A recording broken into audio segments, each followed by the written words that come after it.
So hey everyone, welcome to another video. So in this video, I'll be explaining about second PUC chemistry practicals. So this is how your question paper will be like, where you'll be having two experiments to perform. First one is salt analysis and another one is titration. So each of these carries 10 marks, and after this you have viva, which is for 4 marks, and then you have record, which carries 6 marks. So in total, all these will carry 30 marks for your practical examination. Alright. See, just because I have mentioned second PUC, it's not that it is applicable only for second PUC. The first thing, that is salt analysis. For first years also, this is going to be useful, because even for first year they have to perform acid radical. Yes, for first year there is no basic radical, only acid radical they have.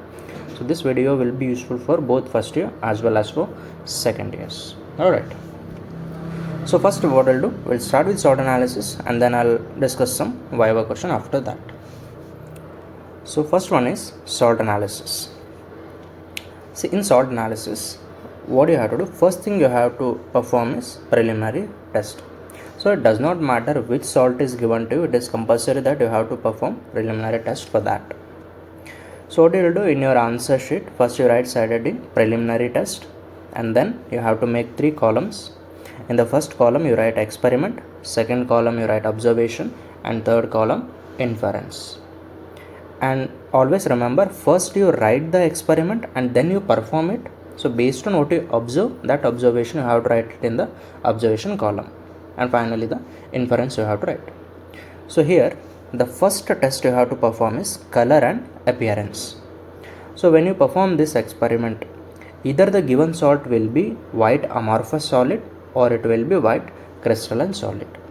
Now if the given salt is amorphous solid, then you have to write only this one in the observation column, and then you have to write inference, salt of CO3 2- are present.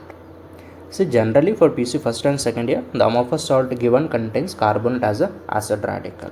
So remember, if you get amorphous, you got carbonate as a acid radical. Whereas if it is not amorphous, if it is crystalline, then in the observation column you write only white crystalline solid, and in the inference you write salt of Cl-, Br-, NO3-, SO4 2- may be present. Fine. So whatever you observe, only that thing you have to write in observation column, and with respect to that, whatever the inference is there, that thing you have to write. Alright. So this is the first test you have to perform in preliminary test. After this, second you have to write solubility. So for this, what you have to do, you have to take pinch of salt in test tube and add some water into that and mix it. If the given salt is generally, if it is amorphous, it will be insoluble. Okay, amorphous solids, they are insoluble. So if the given salt is insoluble, in observation you write only insoluble, and in the inference you write amorphous salts are present. But if the given salt is, let us say, soluble, then in the observation column you have to write only soluble, and then you write inference, salt of these may be present. Fine. So whatever you observe, only that thing you write, and according to that you write the inference. And this test is compulsory for any salt. Alright. So this is the first test, that is preliminary test. Now once you are done with preliminary test, second you have to identify which acid radical is present. Fine. So next what you have to do, you have to write Roman number 2, detection of acid radical, that is anion here. So write this side heading and then again make 3 columns. First one is for experiment, second is for observation, third is for inference. So in the experiment column, see, when it comes to acid radicals, there are total 3 groups, group 1, group 2 and group 3. So in group 1 you will be having carbonate, in group 2 you will be having Cl-, Br-, NO3-, whereas in group 3 you will be having SO4- 2. So always remember, whichever the salt you have, first you should always start with group 1. If it is present, then you have to write only for group 1 and you have to perform confirmation test only for group 1. But if first group is absent, then you have to go for the detection of second group. And in second group, either Cl- or Br- or NO3- may be present. But let us say if the second group is also absent, then eventually the given acid radical should belong to third group. So generally acid radicals will belong to any one of these groups. So always you should start with first, followed by second, followed by third. Alright. So let us say that you are doing test for the first group. What the test you have to perform is, you have to take pinch of salt, and to that you have to add dilute H2SO4. Now when you perform this experiment, if your observation is brisk efflorescence and if there is any gases evolved, this means that first group is present, and in first group CO3 2- may be present. So if this is your observation, this is your inference for that. Alright. Now if first group is present, then you don't need to perform any experiment for second group and third group, because remember, whatever the simple salts you will be getting, simple salts means they contain only one acid radical and one basic radical. So if I have already detected carbonate as an acid radical, then definitely other acid radicals will definitely be not present in this. Alright. So let us say I have performed this experiment and you observe some gas is evolved, that means first group is present. You have to write this one. Now once you have detected that carbonate is present, then you have to confirm it. So next side heading is Roman number 3, that is analysis of first group acid radical. That is basically confirmation test. So for this what you have to do, the test is actually the same, that is salt plus dilute H2SO4. So obviously some gas will be evolved and that gas is nothing but carbon dioxide gas. See, this test how will you perform is, what you do, you take two test tubes. In one test tube what do, you take lime water, and in another test tube what do, you add pinch of salt, and to that you add dilute H2SO4, and then what do, you close this, you hold this with your thumb. So whatever the gas is evolved, what you do, you just pass it to this lime water. See, only gas should pass, the solution should not mix. So for that what you will do, you will hold test tubes like this. One test tube will bend like this, another test tube you will bend it like this, and you just pass the gas. Alright. So when you pass the gas, what will happen? The lime water, which is colorless, it will turn milky. So if that happens, that means the gas evolved as carbon dioxide and the radical will definitely be carbonate. So that confirms the presence of carbonate, and that completes your what? Acid radical if first group is present. Fine. Once this is done, you can go for the basic radical detection. Fine. This is one possibility. Now let us say that you have done the test for first group. When you did the test for first group, there was no gas evolved, let us assume. See, if no gas is evolved, what that means? That first group is absent.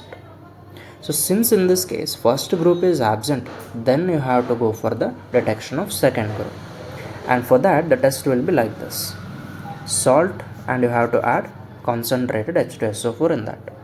Now when you add concentrated H2SO4, there will be some fuming gas will be evolved. If any fuming gas is evolved, that means second group is present. And in second group we know that it can be either Cl-, Br- or NO3-. So depending on our observation, we can predict whether it is Cl-, Br- or NO3-. Now let us say that when you perform this experiment, you are getting colorless gases evolved, and if it gives dense white fumes with the glass rod dipped in ammonium hydroxide. So if this is your observation, that means in the inference column we have to write that Cl- may be present. Alright. Now you have done this test and you have detected that second group may be present, and in second group Cl- may be present. Now once you are done with detection, what you will do? You will go for the confirmation test of only Cl-. Now since you have detected Cl-, you have to do confirmation test only for Cl-.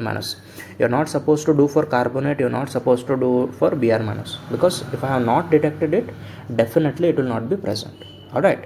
So since here I have detected Cl-, I'll perform the confirmation test for only Cl-. So next, Roman number 3, that is analysis of second group acid radical.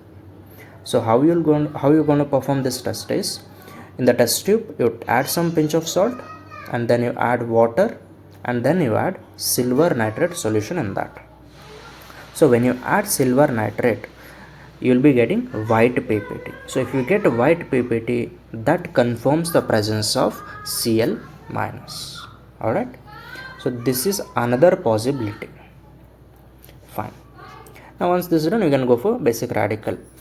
But let us say that In another case, that second group is present but you are not observing colorless gas, but rather you are observing a reddish brown gas.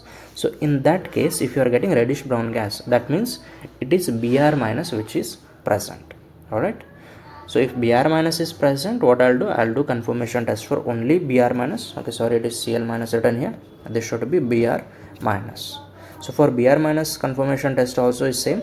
Take salt, add water, add silver nitrate.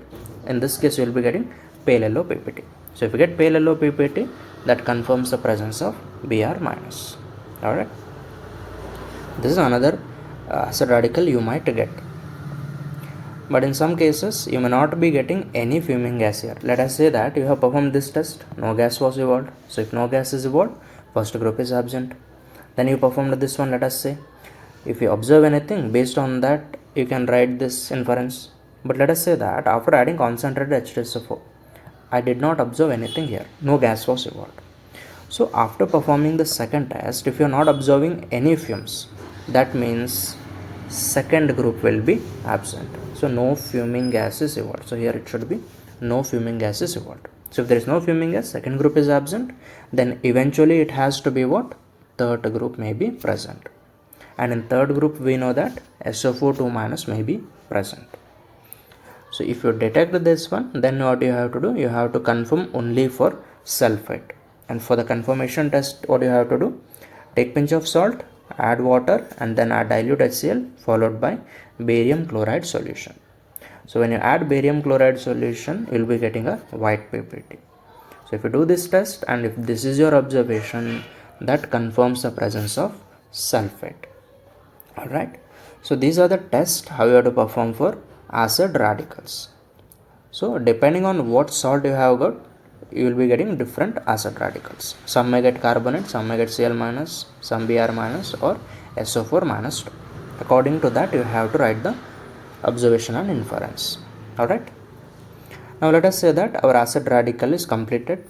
Then what you have to do? You have to go for the identification of basic radical, that is a cation. See, in this, first thing you have to write is preparation of original solution. You see, you have already done the solubility test. So there only you know that whether the given salt is soluble in water or not. If the given salt is soluble in water, that means whatever the solution you will be getting, that is going to be your original solution.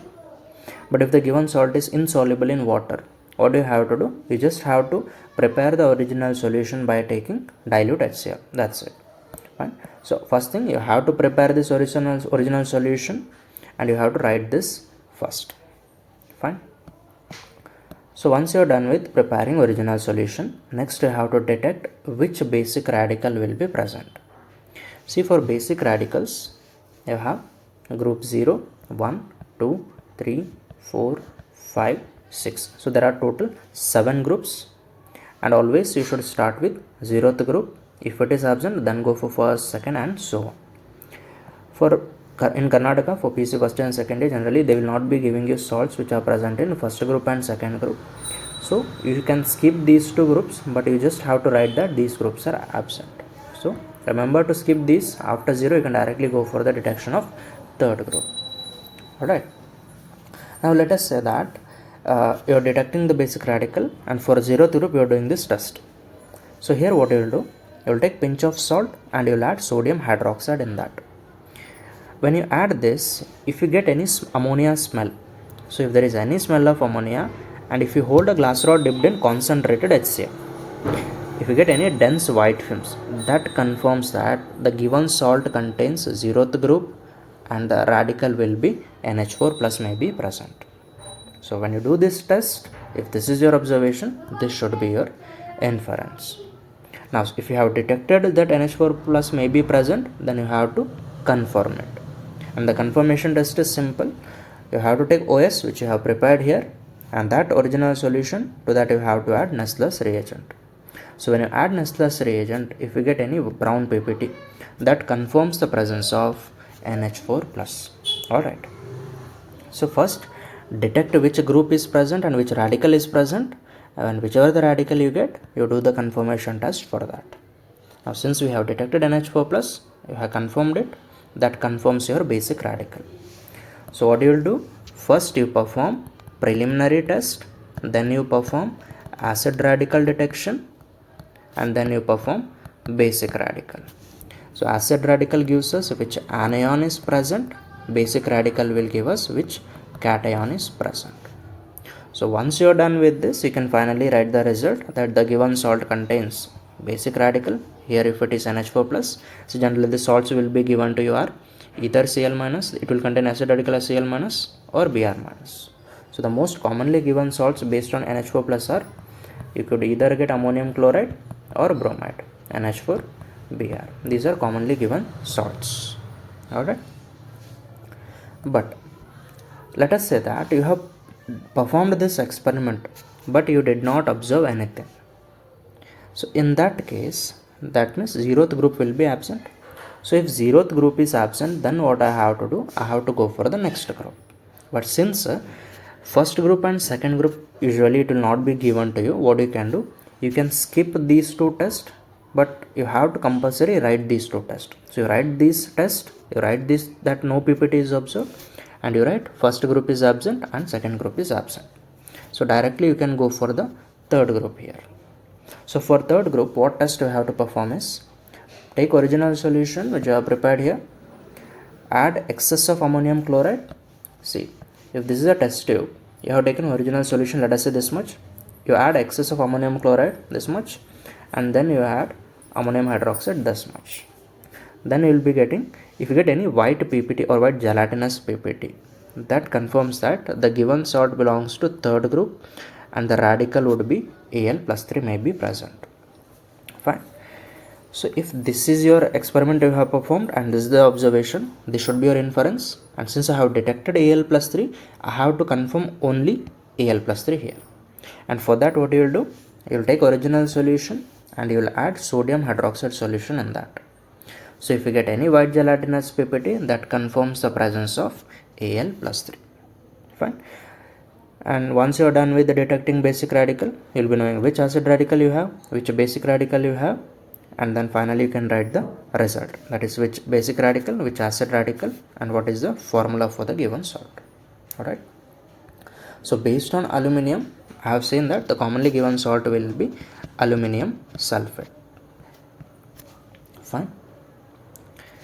Now see, after performing this fourth, suppose you have done, if this is absent, this is absent, this is absent, you have done the test for third group. This particular solution, do not throw it, you just keep it as it is if you did not observe any PPT here. Right? Now let us say that if it is not, third group is absent, then you have to go for fourth group. So when you perform this experiment, you will not be getting any PPT, that means third group is absent. So don't throw this solution if you are not getting any PPT. Instead what you do, you just split this solution into half. Like in one test tube we have prepared it, so what you do, you just take half in another test tube. So keep it separate. What you do, in one test tube you add H2S water. So generally they will give you H2S water, they won't give you gas. So you take that H2S water and you add it one test tube. You see whether you are getting any PPT or not. If you get any PPT, that means fourth group may be present and the given radical could be Zn plus 2. So if you get any PPT on this test, and it should be Zn plus 2, perform the confirmation test, and that is original solution and enaverage, you will get white PPT which confirms Zn plus 2. But let us say after adding H2S water, if you are not observing any PPT here, that means obviously I have to go for fifth group. But in this case you don't need to prepare the solution again. The reason is, see, original solution NH4Cl, NH4OH, this is for this group. The similar experiment you are doing for fifth as well as the, fourth and fifth group as well, that is OS, NH4Cl, NH4OH. The only difference is this one. Here you are passing H2S water and here you are adding ammonium carbonate. So on adding H2S water, if there is no PPT, what I can do, in another test tube which I have kept this solution, to that what I can do, I can add ammonium carbonate. So when you add ammonium carbonate, if you are getting white PPT, that means the given salt might contain fifth group.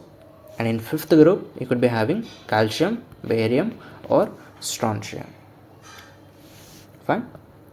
So if fifth group is present, then what you will do? First thing, you have to perform the test for this. You don't know whether you have to do test for calcium, barium or strontium. So in order to identify which group may be present within this, I have to do another test, that is original solution. To that I have to add dilute H2SO4.